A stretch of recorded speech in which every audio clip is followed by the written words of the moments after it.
to ESS Antigone from the Council of Eberis, Eberis Station.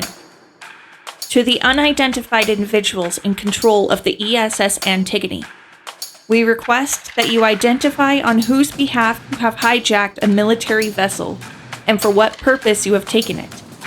Our highest priority is the safety of the crew of the Antigone, followed closely by the security of our vessel and the solar system it protects.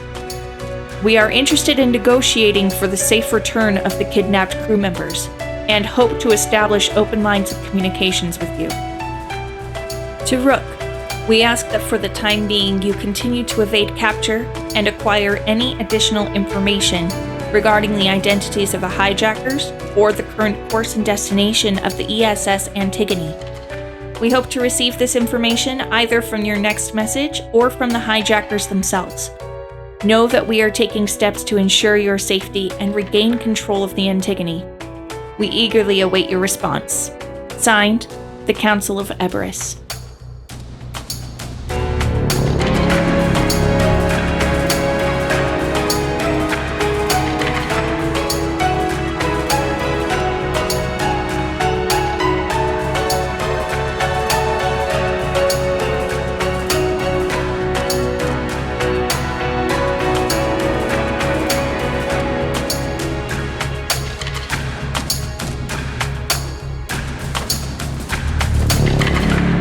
This is Midnight Sentry, Episode 2, Signs of Resistance. Luna, we're probably not going to have time to sit and send a message next time we get to a touch point. So let's do it while we're crawling through here, okay? Let's start recording. Recording in progress. Would you like me to attach pre-roll? Sure.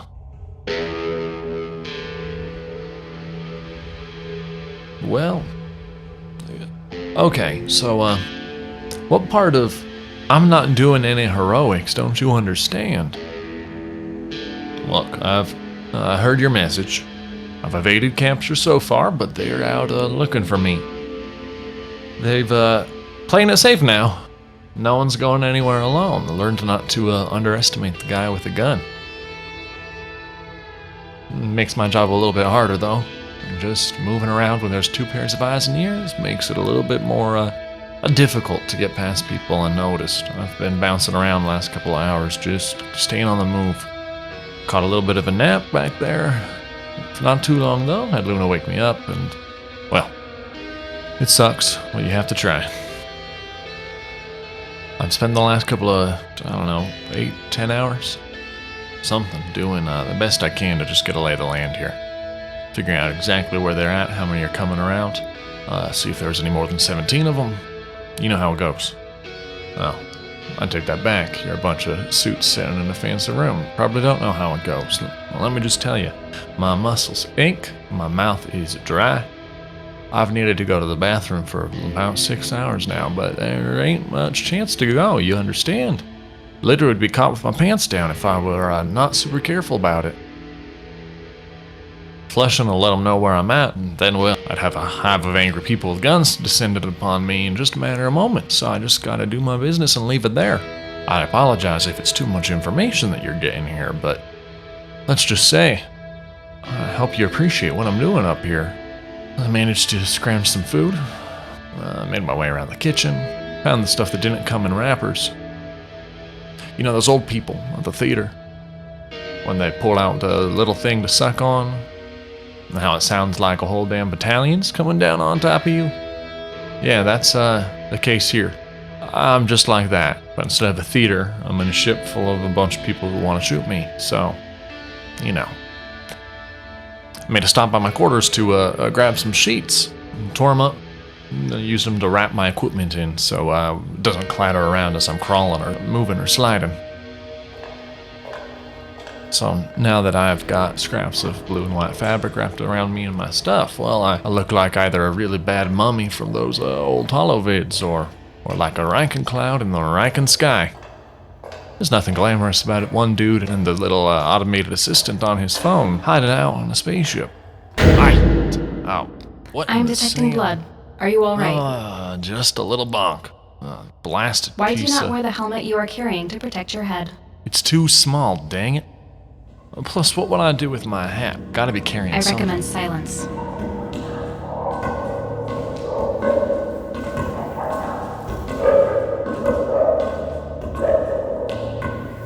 Alright, Luna.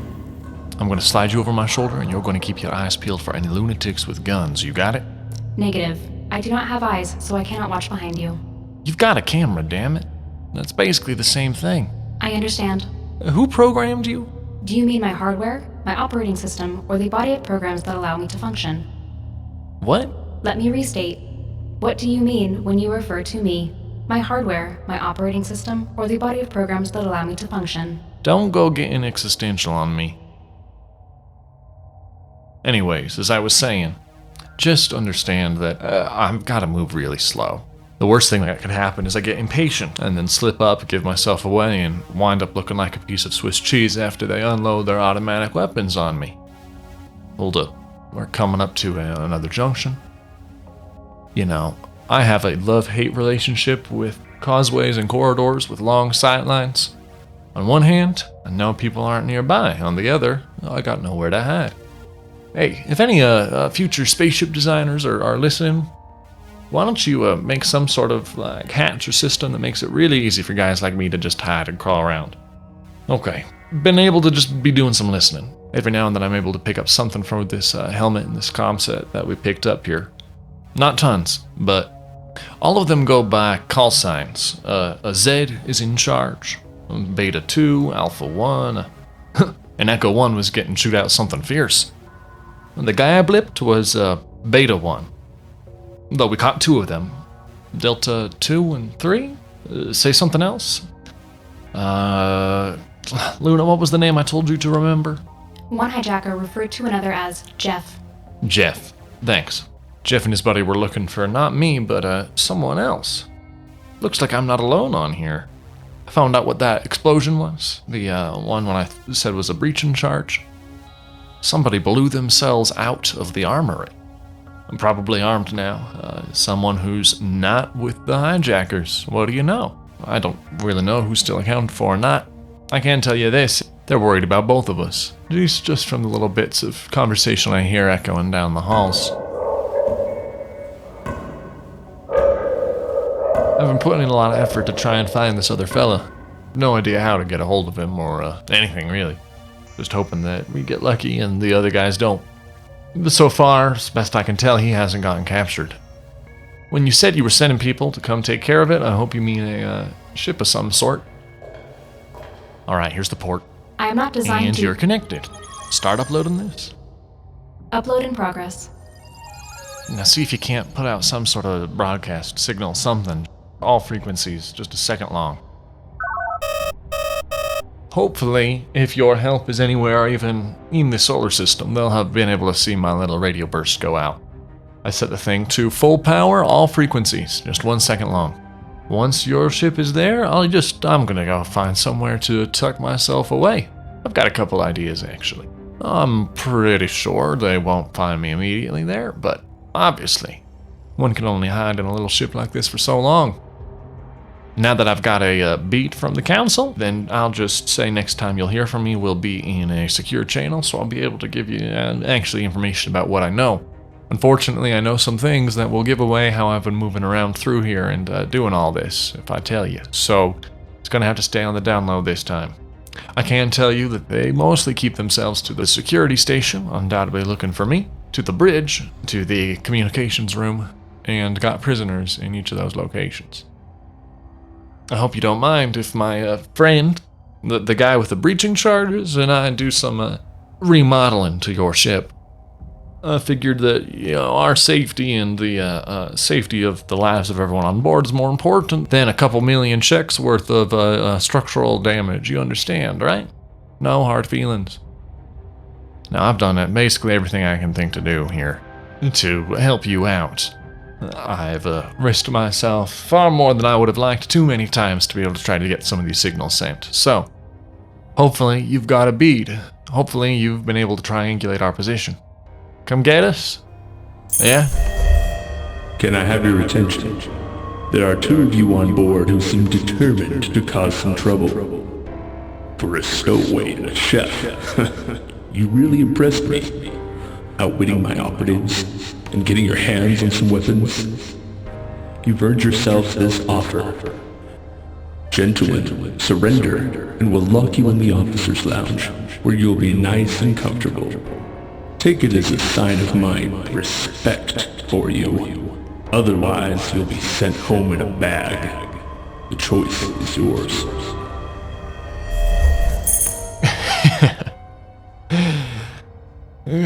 Since you are obviously going to be hearing this message too, I have a response for you. Very kind, very generous your offer. I do appreciate the officer's lounge. I've been in there a couple of times over these past few days myself. It's a good spot. However, I can go and lounge there whenever I would like, unsupervised. And surrendering myself would mean that I have to have someone watching. So, I'm gonna have to say no here. You know, I was thinking, actually, Zed, is that your name? Yeah, when you hear this, Zed, here's what I'm thinking. First, I would propose that instead of us surrendering, you and I can just split the ship. There's 35 decks on board. So what is that? That is 60, 17 each? You can have the odd one out. You get 18, I get 17. I'm feeling real generous today. You just stand your side, I'll stand mine, and we'll call it good. Yeah, just ride this out. I do have a question for you though, Zed. Judging by the way you're running your teams, you've got some training coming out of the Gate Network station. I know they've got that officers academy there, so at some point in time you were living your life, right? Who'd you bail ship for and how much they paying you? But I've dealt with people like you before, so I'm not intimidated by your flak jackets and your guns and your tactics. Nah. You see, you and me, we're playing a dangerous game. On both sides. See, you've got a gun, I've got a gun. Well, I've got 3 now. And so, we can keep playing and someone may get hurt. But there's no guarantee that's gonna be me. Look, Council, Luna, can you amplify that? My own sensors are not sophisticated enough to do that. What if I plugged you into this helmet here? I am not designed to interface with military-grade technology. What if you stopped complaining and just looked at the Riken port I put you in? Now interfacing. What a miracle. Now amplifying sound. Well, that's probably our friend. Watch for my secure line. Luna, send this and cut the connection. Affirmative. Wish me luck.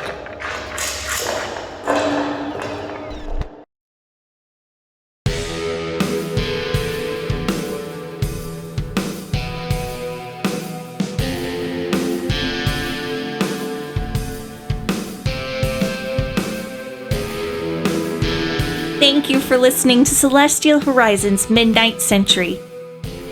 This episode was shaped by audience members like you through our modules and the Council of Eberis. Currently, the ESS Phobonautis has been deployed to locate and recapture the ESS Antigone. You can step into the shoes of its commanding officer in Operation Bloodhound. Part 1 is already out. The success of the mission, the lives of your crew, and the future of Hypatia will be in your hands. To be a part of the discussion and to check out our previous content, be sure to join our Discord channel and follow us on Facebook, Instagram, and Twitter. You can also find our content, old and new, on our website, celestialhorizons.io. To be among the first to hear about new modules, be sure to subscribe to our YouTube channel and ring the bell. A huge thank you to our corporate overlord Voidsbond, as well as John Parker and Anonymous, our armchair generals who approved these dangerous operations. This episode features performances by Nathan Young as Rook, Ellen Ford as Luna, and James Smith as Zed, with music by Marcus Richardson and Nathan Young. Good luck and Godspeed.